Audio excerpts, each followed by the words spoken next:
ধেয়ে আসছে কালবৈশাখী ঝড়। লাল সতর্কবার্তা জারি করা হলো একাধিক জেলায়। পাশাপাশি তুমুল ঝড় বৃষ্টিপাতে ভাসতে চলেছে এই জেলাগুলি। এই মুহূর্তে লেটেস্ট আপডেট দিয়ে জানালো আলিপুর হাওয়া অফিস। দীর্ঘদিনের ভ্যাপসা গরম হাঁসফাঁস করা পরিস্থিতির পর অবশেষে দক্ষিণবঙ্গের আকাশে স্বস্তির বৃষ্টির বার্তা। কলকাতা সহ গোটা দক্ষিণবঙ্গ জুড়ে আগামী মঙ্গলবার পর্যন্ত থাকবে বজ্রবিদ্যুৎ সহ বৃষ্টিপাতের পূর্বাভাস। জারি করা হয়েছে লাল সতর্কবার্তা। কম বেশি বৃষ্টিতে ভিজবে গোটা বাংলায়। হাওয়া অফিস জানিয়েছে উত্তরপ্রদেশ বিহার সংলগ্ন অঞ্চলে একটি ঘূর্ণাবর্তের অবস্থান। সেই সঙ্গে দক্ষিণে ঝাড়খণ্ড হয়ে ছত্তিশগড় পর্যন্ত বিস্তৃত রয়েছে একটি নিম্নচাপ অক্ষরেখা। এই দুই আবহাওয়াগত কারণেই বাংলা জুড়ে বৃষ্টিপাতের পরিস্থিতি তৈরি হয়েছে।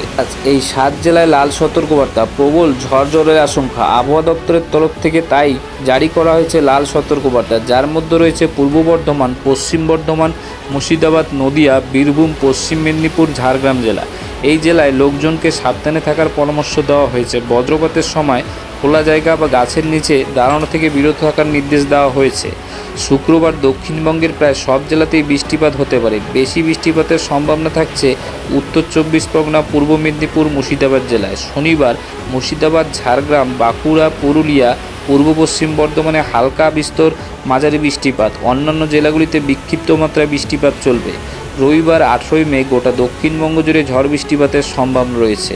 সোমবার ও মঙ্গলবার 19 থেকে 20 মে দক্ষিণবঙ্গের প্রত্যেক জেলায় বজ্র ঝড় বৃষ্টিপাতের পূর্বাভাস। পাশাপাশি কিছু কিছু জেলায় কালবৈশাখীর সতর্কবার্তা থাকছে।